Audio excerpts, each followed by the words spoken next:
데살로니가 교회는 완전히 이방인 교회예요. 발칸반도에 그 빌립보 그 짝에 있는데 이 짝이 이제 항구에서 가깝고 우상 숭배가 아주 극심한 지역이에요.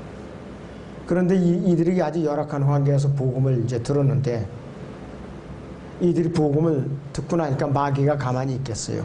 박해가 시작된 게 박해가. 이제 이방인 교회가 이제 형성되어 가지면서 박해를 이제 받게 되기 시작했어요. 그래서 이제 이들이 고난은 하나님께서 의로우시고 그분의 위대한 계략을 성취하고 계시다는 증거에 바로 이들이 박해받고 있었다는 것은. 자, 그래서 우리는 고난을 겪고 있을 때 이 시대의 저나 여러분도 자칫하면은 하나님께서 우리를 돌보지 않는다, 관심이 없으시다, 이렇게 불평하거나 원망을 하거나 서운해하기가 쉬워요. 사실은 그 반대예요. 우리가 박해와 시련과 고난과 역경 가운데 하나님께서 우리와 동행하고 계셔요. 하나님께서는 어떤 박해와 이제 고난이 닥쳤을 때 면제해 주시는 분이 아니라 정면으로 돌파하도록 함께 통과하시는 분이라 이거예요. 다니엘의 사작을 보세요. 사작으로서 들어가지 않게 건져주셨어요. 동행해 주셨어요. 사자들 입을 봉인해 버렸어요. 그리고 다니엘의 그 세 친구들 그 용광로에 던질 때에 아유 그래 너희들 안 되겠다, 또 타 죽을까봐 겁난다 이러면서 피해 줬던가요? 던져지는 순간에 주님께서 함께 그 용광로에 거니셨어요. 한 군데도 거를 데가 없었어요. 그를 모함해서 사자굴이나 이 용광로에 던지게 했던 반대 적들이 오히려 복수를 당했죠. 하만이 보세요. 모르드케를 사형을 시키려고 50큐빈이나 되는 그런 사형대로 자기 뒷뜰에서 설치했다가 자기와 자기 가족들이 거기에 매달렸어요. 유대인들을 이제 멸망시키려고 직설을 해갖고 120개 도에다가 전부 뿌렸다가 어떻게 됐어요? 반대로 유대인들이 그 원수들을 갖다가 그 멸절시키는 그런 반대 일이 벌어졌어요. 하나님의 방법은 그런 것이에요. 우리가 요구하는 대로 되는 것이 아니라 하나님께서 동행해 주신다. 동행해 주신다 이거지.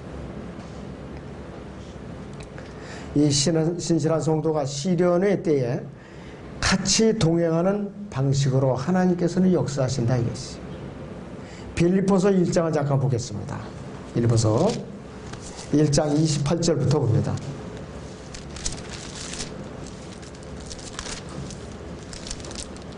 30절까지 보죠. 반대하는 자들로 인해 아무것도 두려워할 것이 없나니 이것이 그들에게는 정녕 멸망의 증표며 너희에게는 구원의 증표니 이는 하나님께로부터 나온 것이라. 그리스도를 위하여 그것이 너희에게 주어진 것은 그를 믿을 뿐만 아니라 그를 위하여 고난도 받게 하려는 것이니 동일한 싸움을 너희가 내 안에서 보았고 또한 지금도 내 안에서 듣고 있느니라. 내가 고난받고 있는 소식을 너희가 들음으로써 너희가 새 힘을 얻고 위로를 받고 있다 이 소리예요. 바로 만약에 바울사도가 고난을 두려워서 주량량을 섰다 하면 세우는 지옥교들이 뭐가 되겠냐 이거야. 아이고 우리 앞서 가던 나를 따르라고 자식게 말하던 저 사람이 도망가는데 우리가 여기서 왜 이렇게 개지고 당하느냐. 덩달아서 다 도망갈 거 아니에요. 그렇죠. 그러니까 바울은 나를 따르라. 고린도서 11장 1절에서는 나를 따르라. 빌립보서 3장 17절에서는 나를 따르라. 너는 나를 따르라 되라 이랬어요.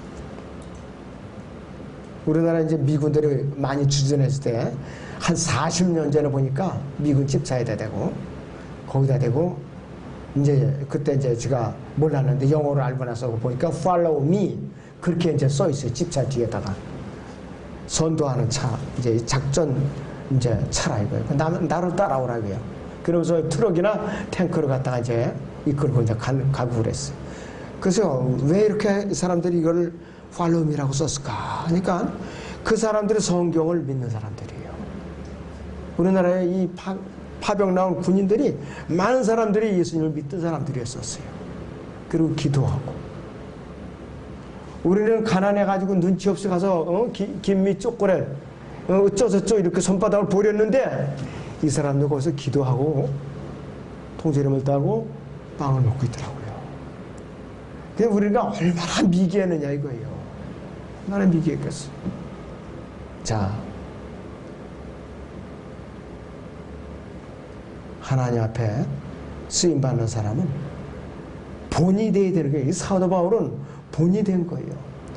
그러니까는 자기가 먼저 겪은 경험이기 때문에 데살로니가 성도들이 이렇게 환난을 겪고 있는 것을 딱 알아차리고 위로를 하는 거예요. 너에게는 상급과 유혹과 시험의 위로가 있으니까 잘 견뎌내라. 이런 요지로 다 이 편지를 쓴 거예요, 지금. 첫째는 이제 상급이 있어요. 너에게 상급이 있다 이거예요. 데살로니가후서 1장 5절을 봅니다. 본문에 1장 5절 다시 봐요. 네, 어디 책갈피 띄워놓으세요, 아예. 데살로니가후서 1장 5절. 그것은 하나님의 의로우신 심판의 표요 너희로 하나님의 왕국에 합당하게 여겨지게 하매니 이를 위해 너희가 또한 고난을 받고 있느니라 그랬어요. 하나님께서 데살로니가 성도들에게 고난을 왜 허락하신 그 목적이 뭐냐 이거지. 이들이 고난을 받는 것은 하늘 왕국에 들어가는 것, 그 조건이 아니라 이 하늘 왕국에 들어서 이 안에 들어가는 것은 오직 예수 그리스도를 믿고 그분을 개인으로서 영접하였을 때 내가 거듭나서 해결되는 것이라 이것이. 여기서 또한 고난을 받고 있느니라. 마지막 끝에 좀 또한 고난을 받고 있느니라. also라는 말이 있어요. 데살로니가 성도들의 성급이 현재의 고난을 겪고 있는 것, 현재의 경험과 관련이 있고 장차 이 땅에 예수님과 지상재림 할 때에 하늘의 왕국에 내려와서 유업을 받는 것과도 또 관련이 있다는 소리예요.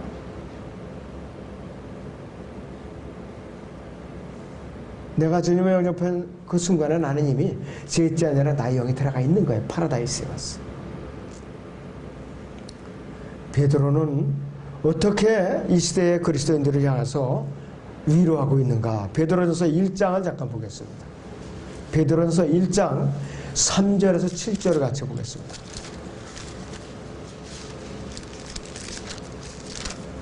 베드로전서 1장 3절에서 7절을 봅니다.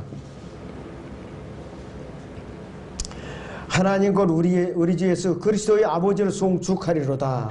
그분은 그의 풍성하신 자비하심을 따라 죽은 자들로부터 예수 그리스도의 부활로 인하여 우리를 거듭나게 하사 산 소망을 갖게 했으며 너희를 위해 하늘에 썩지 않고 더럽지 않고 쇠잔하지 않는 유업을 간직해 두셨으니 너희는 마지막 때에 나타내려고 예비하신 구원을 얻기 위하여 믿음으로 말미암아 하나님의 능력으로 보호받고 있느니라. 그러므로 필요하다면 너희가 여러 가지 시험으로 잠시 슬퍼할 수밖에 없지만 그것을 크게 기뻐하는 것은 너희 믿음의 시련이 불로써 단련될지라도 없어져 버리는 금보다 훨씬 더 귀하게 되어 예수 그리스도께서 나타나실 때에 칭찬과 존귀와 영광을 받게 하심이라 이거예요. 칭찬과 존귀와 영광을 받게 하기 위해서 너희가 시련을 통과하게 하는 거예요. 잘 견뎌내야 돼요. 우리는 피할 생각을 하면 안 된다 이거였어요. 여러분들 대장장이가 어느 도구를 만들어내기 위해서 풀무에다가 계속해서 쇠를 갖다 놓다 뺐다 하면서 당금질이에요. 한두 번 하는 게 아니에요. 당금질하면서 두들겨 패고 당금질해서 두들겨 패고 풀무에다 당금질하고 또 빼갖고 이제 그 아주 뜨거운 그 화롯불에다가 놓다 뺐다 하면서 또 두들기고 수없이 한다 이거예요. 수없이. 그래갖고 하나의 연장이 돼서 나와요. 방자식에 제가 수저를 제가 몇 번 말씀드렸는데 새벽 5시쯤부터 일어나가지고서 불을 지펴요. 아궁에다가. 그래갖고 해가 질 때까지 딱 한 세트를 만든다고 그래요. 더도 못 만들어요. 얼마나 하루 종일 두드리고 당금질하고 또 그 틀을 이제 만들고 또 두들기고 당금질하고 수없이 한다 이거예요. 그러니까 그 대장장이가 방자수저 만드는 사람의 얼굴이 아주 구슬땀이 흘러요. 밤낮을 가리지 않고. 그래서 하나의 방자수저가 나오는 거예요. 전자에서는 이 칼, 창 다 마찬가지예요. 전부 다 그렇게 나오는 것이. 우리의 믿음도 그래요. 우리가 믿음의 영광을 계속해서 당금질을 하면서 시련을 받아야지. 솜방망이 이 믿음은 힘이 없어요. 시련이 오면 금방 무너져 버려요. 예수님을 부인하고 그냥 도망간다 이것이 바로. 주님께서 어느 날 갑자기 우리를 데리러 오셨을 때에 이 세상에 대환란이 오기 전에 틀림없이 그분을 데려가셔요. 그리스도의 심판서에서 그들이 섬김의 정도에 따라서 상급을 받을 것이고, 동시에 예수를 거부하는 악인들은 끔찍한 대환란을 겪게 된다. 이것이 바로 이 지금 오늘 읽은 이 본문의 요지예요. 사도 바울은 두 번째는 뭘로 위로했는가? 너희가 분명히 이 땅에 내려오면 유업을 받는다 이거예요. 유업을 받는다. 그것이 6절에서 10절이 이어집니다. 하나님께서는 예수 그리스도를 거부한 잃어버린 바의 죄인들에게 고통으로 이제 갚으시지만은 구원받은 성도들에게는 안식으로 갚으실 것이다 그랬어요. 6절부터 10절을 다시 한번 보겠습니다. 하나님께서 함께 하시는 의로운 일은 이것이니 그랬어요. 너희에게 고통을 주는 자들에게는 환난으로 갚으시고 고통을 받는 너희에게는 우리와 함께 안식으로 갚아주시는 것이라. 주 예수께서 그의 능력의 천사들과 하늘로부터 나타나실 때 하나님을 알지 못하는 자가 우리 주 예수 그리스도의 복음에 순종치 아니하는 자들을 불길 가운데서 벌하시리니 이런 자들은 주의 임재와 그분의 능력의 영광으로부터 떠나 영원한 멸망의 형벌을 받게 될 것이라. 그날에 주께서 오시면 그분의 성도들에게서 영광을 받으시고 또 믿는 모든 사람들에서 기히 여김을 받으시리라. 이는 우리의 증거가 너희 가운데서 믿어졌기 때문이라. 이렇게 위로해주고 있어요. 여기서 보상한다는 것은 갚는다는 말이에요. 성도들을 박해한 사악한 죄인들이 반드시 이 세상에서 그들이 살아있는 동안에 대가를 치르는 것만 아니에요. 이 사악한 자들의 번영과 경건한 사람들의 어려움은 많은 하나님의 자녀들에게 궁금증과 의문을 불러일으키는 거예요. 욥기도 마찬가지. 왜 의인이 이렇게 고난을 받는가 이거지. 만약 우리의 경험이 고난에 속한 것 뿐이라면은 우리가 왜 미련스럽게 이 땅에서 고난을 받고 살아야 되는가? 예수님의 부활이 없다면은, 상급과 유업이 없다면은 왜 이렇게 미련스럽게 고난을 받으면서 살아야 되는가? 지금 세상은 완전히 들떠 있어요. 살기 좋은 세상이 이제 오겠죠. 그래서 사람이 사람답게 나라가 나라답게 바로 그것이 적그리스도의 구호라 이거예요. 바로 여러분들 속으면 안 돼요. 여러분들 절대로 속으면 안 돼요. 그 뒤에는 파멸이 오는 거예요. 여러분들. 여러분들은 뭐냐? 거짓 미소야. 그게 거짓 미소야. 속으면은 내 생명, 내 목숨을 잃어버려요. 바로.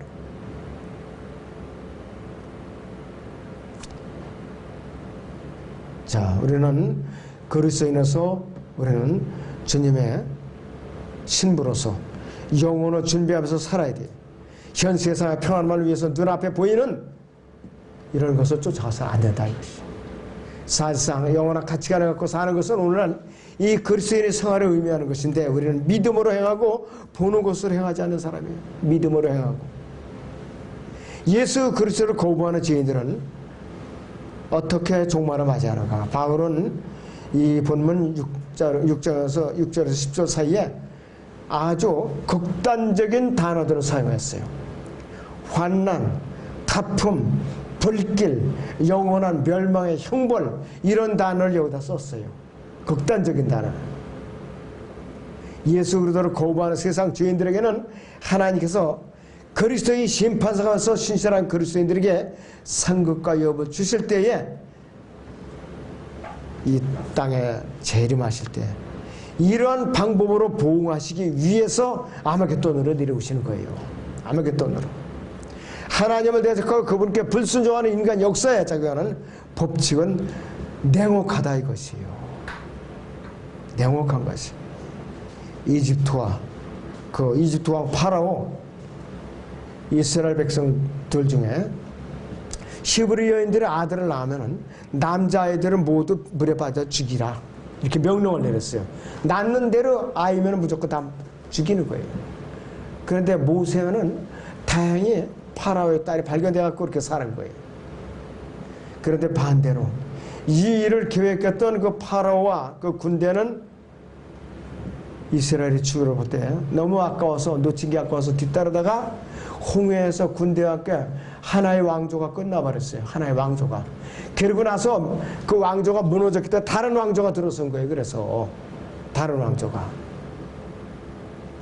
페르시아의 총리 하만은 유대인들을 멸절시킬 목적으로 음모를 꾸몄어요. 그 자신과 그의 아들 모두가 그가 세워놓은 그 교수대에 달려서 죽어버리고 말았어요. 잔인하게 죽었죠. 에스더서 7장에 나오는 사건이라는 것이. 자, 다리오 왕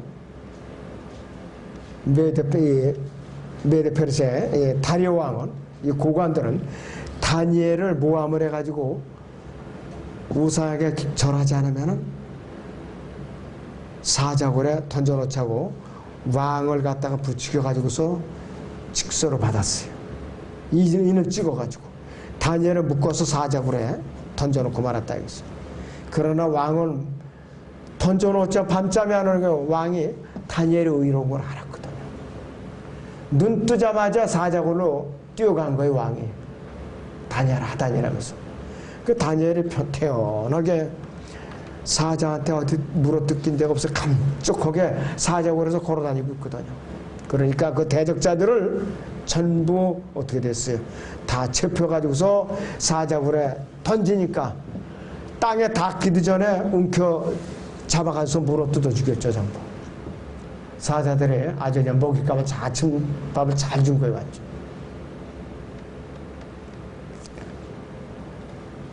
자, 예수님께서는 그분의 백성 이스라엘 민족을 구원하는 목적으로 그분 자신이 갈보리 십자가에 달리셨는데 이스라엘 지도자는 그 당시에 대제사장들, 서기관들, 바리새인들 이 종교 지도자들은 예수님을 십자가에 못 박힌 이후 박아 죽인 이후에 어떤 일이 일어나는 것이 로마 장군 타이터스와 그 군대에 의해서 예루살렘이 멸망당했어. 민족 전체가 온 세상에 흩어지는 그러한 불행한 일을 당하게 됐다 이것이. 그리고 지금까지 흩어져 있어요. 공의의 하나님께서는 죄를 갖다가 눈 감아주시는 분이 아니에요. 공개적으로 심판하세요. 죄인들을 정죄하는 건 그분의 속성이고 의로우신 일이에요. 거룩하신 하나님께서 죄를 벌하지 않고 그냥 대충 지나가시거나 눈 감아주시는 건 그분의 속성에 위배되는 것이에요. 견딜 수 없어요. 그분께서. 여러분들 하박국 1장 13절을 보세요. 하박국 1장 13절. 소선서 하박국 1장 13절입니다.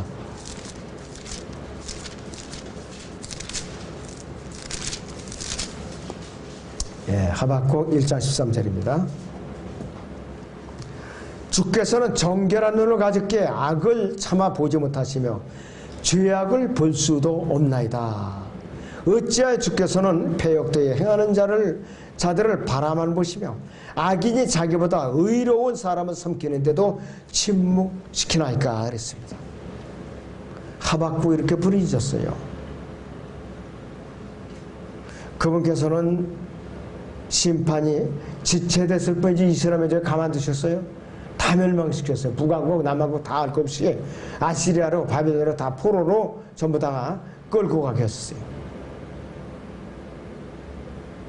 공의로우시고 거룩하신 하나님께서 죄를 눈 감아주시고 죄인들을 벌하시지 않는 건 있을 수 없는 일이에요. 교회에서 어떤 부정한 일이 일어났어요. 누가 예를 들어서 간음죄를 졌거나 또 예를 들어서 거짓 교회를 퍼뜨려 사람들을 쓰러뜨렸다. 그것을 갖다가 교회에서 징계하지 않고 눈 감고 그냥 모른 채 하고 있었다. 그러면은 그 교회는 망하는 거예요. 하나님께 그 교회를 징계하시고 본인들은 말할 것도 없고 그렇게 되는 것이에요. 우리는 유기체이기 때문에 죄가 만약에 들어온 건 알고서도 가만히 방치해서는 안 된다 이거지.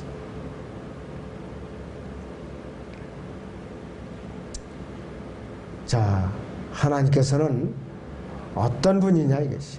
요한일서 1장 5절 보세요. 어둠이라는 게 전혀 없는 분이에요. 요한일서 여기서 1장 5절.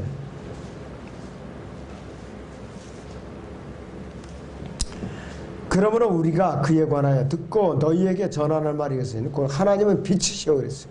그분 안에는 어둠이 전혀 없다는 것이라 했어요. 그분은 빛이시고 그분 안에는 어둠이 전혀 없어요. 어둠이 전혀 없는 분이에요. 근데 그분 앞에서 어떻게 내가 내 죄를 가려보겠다고, 내 불의를 가려보겠다고. 그런 것은 손바닥으로 하늘을 가리는 어리석은 지랑 똑같다 이것이. 하나님께서 공의로우시고 거룩하신 분이기 때문에 죄를 묵과할 수가 없어요. 세상 법정에서는 여러 가지 증거로 자기가 없애고 결백하다고 거짓말을 시켜서 패스될 수가, 통과될 수가 있겠지만은 하나님 앞에는 그게 이제 용납이 안 돼. 다 오전에 이게 열쇠선긋고 그렇지. 하나님께서는 눈물도 그분께서 기억하시고 담는 병을 갖고 계시고, 또 여러분들이 그 짐도 정할 수 있는 이제 자료도 갖고 계시고, 또 여러분들의 그 생각들 기록할 수 있는 책을 갖고 계시다고 그랬어요. 그런데 우리가 어떻게 하나님 앞에 뭘 숨겨요? 우리가 마음속에 숨길 수가 없어요. 아무것도 다 기록하신 분이에요. 그래서 여기서 데살로니가후서 본문에서 갚다라는 단어가 나오죠. 갚다, 갚아주시고 갚아주시고 이렇게 나오죠. 그 갚다라는 단어가 보복이라는 단어하고는 완전히 달라요. 보복이라는 단어. 갚는 일의 목적은 뭐냐? 하나님의 거룩한 법을 만족시키기 위한 것이 바로 갚는 것이 이 목적이에요. 갚는다는 목적. 그다음 보복은 개인적인 원한을 풀어주기 위한 것이 그 목적이 바로 보복이에요. 그걸 갚는 것은 하나님께서 하나님의 거룩한 법을 만족시키는 것이 갚는다는 뜻이고, 보복은 개인적인 원한을 풀어주기 위한 그것이 바로 보복의 목적이라 이것이. 여러분들은 갚다라는 뜻을 함부로 쓸 수가 없어요. 하나님의 용어예요. 이것도 하나님께서 잃어버린 많은 죄인들에게 원한을 품고 있는 것은 아니에요. 반대로 하나님께서는 그분의 하나 되신 예수 그리스도를 이 땅에 보내셔서 이 세상 죄인들의 죄를 대신해서 갈보리 십자가에서 대신 피를 흘려서 속죄 제물로 드려졌기 때문에 여러분에게 또 구원을 받지 않고 거부하는 모든 사람들에게 생명의 문을 열어놓으신 거예요. 지금까지도 그분께서는 모든 죄인들을 한 사람도 남김없이 한 사람이라도 그분께로 돌아오기를 간절하게 기다리고 계셔요. 지금도 간절히 기다리고 계셔요. 디모데전서 2장 잠깐 보겠습니다.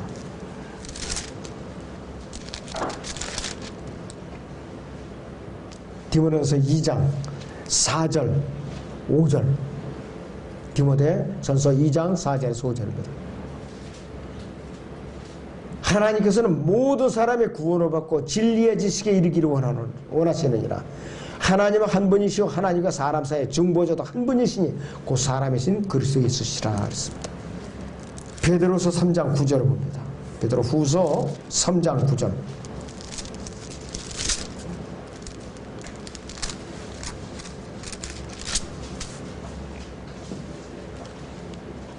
주의 약속은 어떤 사람들이 더디다고 생각하는 것이 같이 더딘 것이 아니라 오직 우리에게 대하여 오래 참으시어 아무도 멸망하지 않고 다 회개에 이르게 하려 하심이라.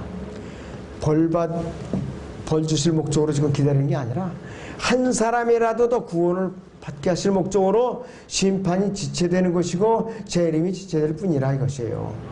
분명히 그건 피할 수 없는 사실이지만은 그 누구를 통해서 여러분들이 입술을 통해서 복음이 자꾸 전해지게 해서 한 사람이라도 구원을 받기 기다리고 계시는 거예요.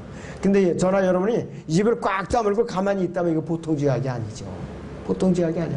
우리는 에스겔 3장에 나와 있는 대로 그들이 듣든지 말든지 너는 입을 열어서 크게 전하라 이거예요. 하나님의 심판을. 자, 여러분들 거리 설교하는데 누가 바로바로 영접을 그렇게 때려몰려서 하더냐? 안 해요. 지나가면서 그렇게 살짝살짝 쳐다보고 겼는지라고 대부분이 다 그냥 지나가고 있어요. 그래도 듣든지 말든지 부르짖으라 이것이요. 시대가 지금 원체 악하기 때문에. 그러면 여러분들 책임을 안 물으세요. 왜? 나는 소임을 다 한 거예요. 왜? 주님께서 명령하신 대로 순종하면서 전했다 이거예요.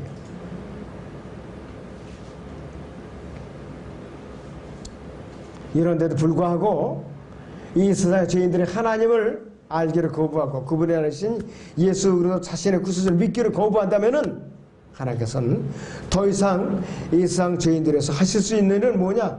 냉혹한 심판만 하시는데 이 혹독한 심판이 대환란이에요. 여기를 통해서 수많은 사람들이 다 지옥을 가게 돼 있어요.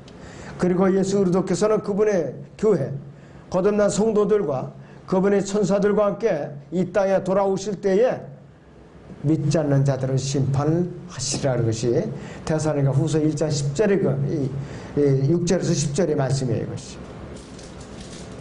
그래서 이 데살로니가서 4장 14에서 17절에 이른 성도들의 휴거와 정반대의 사건이 이 지상에서 일어날 것이라 이거예요. 바로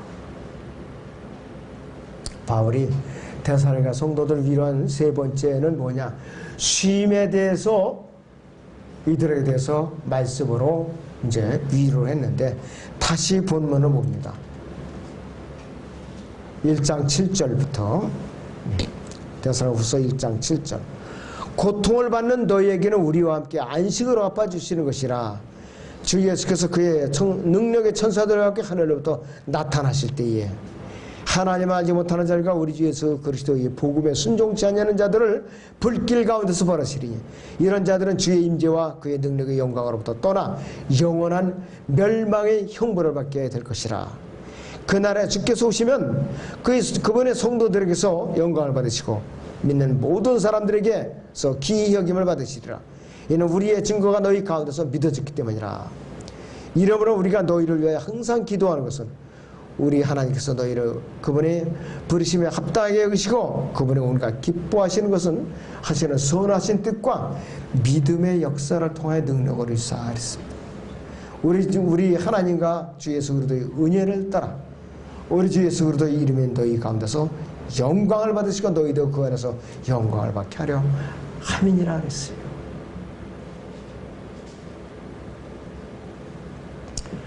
우리를 그분께서 들어올리시면, 공중으로 들어올리시면은 그때부터 우리는 여러분들 일상의 모든 근심, 걱정, 괴로움, 고통, 육신의 질병 다 이제 벗어버려요. 다 벗어버린다 이거지. 안식이라는 단어는 덜어주다, 풀어놓다, 억압 아래 있지 않다는 의미인데 환난의 반대예요. 이 단어는 목을 매는 줄을 풀어놓다는 의미를 포함하고 있어. 그렇다고 개목걸이 풀어놓는 게 아니고, 우리가 죄의 노예로 묶여 있다가 이 사탄의 이 죄의 노예로 목에 묶여 있다가 이제 풀어주면 당했다 그 소리예요. 안식이라는 뜻이. 레스트라는 말이 원 의미가 그 뜻이라 이거예요. 굉장히 깊은 의미예요 이것이. 그래서 환난의 정반대 말이라 이것이. 8절에 그 뜻이에요. 하나님을 알지 못하는 자들과 우리 주 예수 그리스도의 복음에 순종치 아니하는 자들 불길 가운데서 벌어진 일이었어요. 그리고 또 이 여기에 있을 뿐만 아니라 우리가 이 사람들은 너무나도 절망에 빠지고 힘들어갖고 아주 지쳐 있을 때 그때의 쉼을 어디라는 거 위로를 줬는데, 자 고린도 후서 1장 8절을 보죠. 고린도 후서 1장 8절을 봅니다.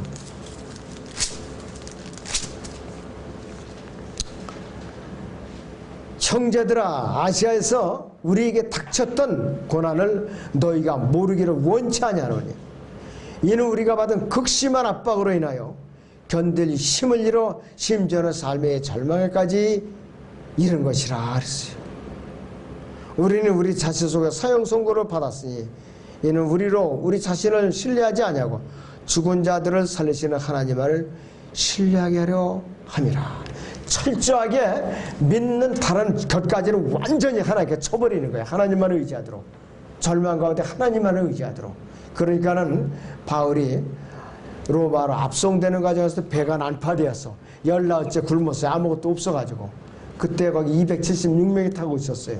사실상 배 선장이 누가 됐느냐? 바울이 배 선장이 되어버렸어요. 그가 백부장이 된 거야 졸지에. 그 말 한마디에 따라서 생사가 걸려있는 거예요. 그 당시에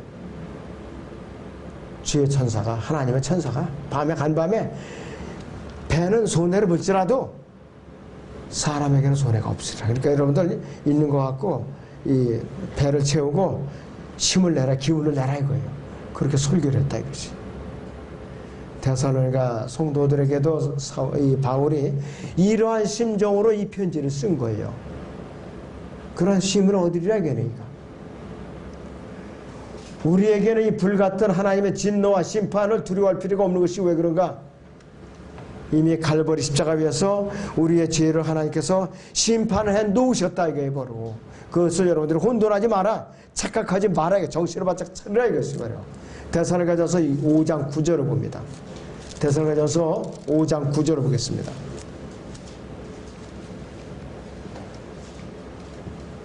데살로니가전서 5장 9절.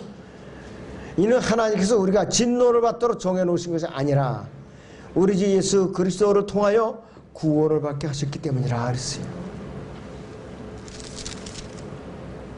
데살로니가전서요, 또 1장 10절을 보죠. 데살로니가전서 1장 10절을 봅니다. 또 하나님께서 죽은 자들로부터 살리신 그분의 아들, 즉 다가올 진노로부터 우리를 구해내신 예수께서 하늘로부터 오심을 기다린다는 것이라, 이렇게 말씀을 하고 있어요. 그 너희가 기운을 내고 인내하면서 기다리라 이거예요. 낙심하지 말고. 하나님께서 이미 갈보리 십자가에서 그분의 아들을 통해서 우리가 받아야 할 진노를 쏟아냈었기 때문에 하나님께서 갈보리 십자가에서 예수님께 한번 쏟아 부으신 진노가 더 이상 없다는 말이에요. 이 세상 재판에서 일사부재의 원칙에 한번 판결을 내려서 확정된 거는 동일하게 또 다시 재판 안 합니다. 그다 안 한다 이것이. 마찬가지로 하나님께서 그분의 아들을 통해서 쏟아부으신 진노를 더 이상 우리에게 쏟아붓지 않는다 이 말이에요. 그런데 우리나라 법정은 특허를 발명했어요. 특허. 한번 판결을 했어요. 그럼 그걸로 맞춰야 돼요. 잘못했던 잘했던 그걸로 맞춰야 되는데 합의체를 했는데 그걸 또 쓰셔야 돼가지고 또 다시 다른 법을 적용해갖고 어떻게 해서든지 엉뚱하게 또 재판하는 거예요. 이게 우리나라 법치주의가 망가졌다는 얘기예요. 미국 같으면은 잘못을 인정했잖아 서로 재판 안 해요. 그냥 합의해요. 그리고 그 판사가 그냥 형을 내려요. 그러니까 형도 가벼워지고. 근데 우리는 아니에요. 어떻게 해서는 보복을 해야 돼. 밤잠을 못 잔다 이거예요. 그러니까 법치주의가 아니라 권력주의야. 권력이 난 내 마음에 안 들면 재판 다시 해놓어. 다시 수사해. 이것이 일상이에요. 이런 일이 있는 한은 나라가 평온할 수가 없어요. 그리고 질서가 유지가 안 돼요. 그러나 하나님의 법은 철저하게 일사부재의 원칙이에요. 한 번 하나님께 처결하신 거는 다시 똑같은 것 갖고 처결 안 하신다 이거예요.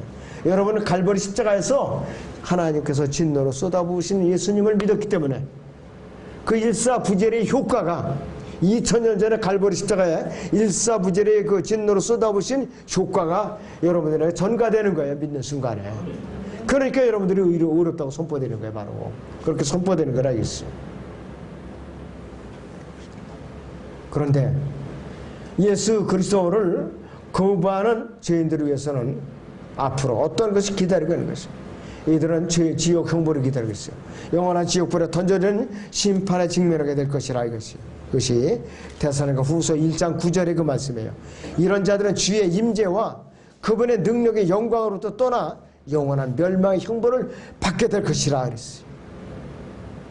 바로 그 뜻이에요. 반대로 그리스도인들은 그분의 얼굴을 볼 것이죠. 그분의 얼굴. 요한계시록 22장 4절을 봅니다. 요한계시록 22장 4절 보시죠. 3절 4절을 봅니다. 다시는 저주가 없고 하나니가 어린 양의 보좌가 그 안에 있을 것이며 그의 종들이 그를 섬기리.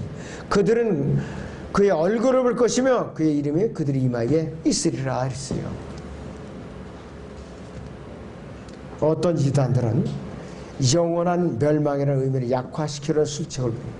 일시적인 고난의 완전한 소멸을 의미한다고 거짓말을 하고 있는데, 그런데 우리는 미혹되면 안 돼요. 여기서 영원한 심판은 뭐냐? 백보자 심판을 말하는 것이에요. 백보자 심판.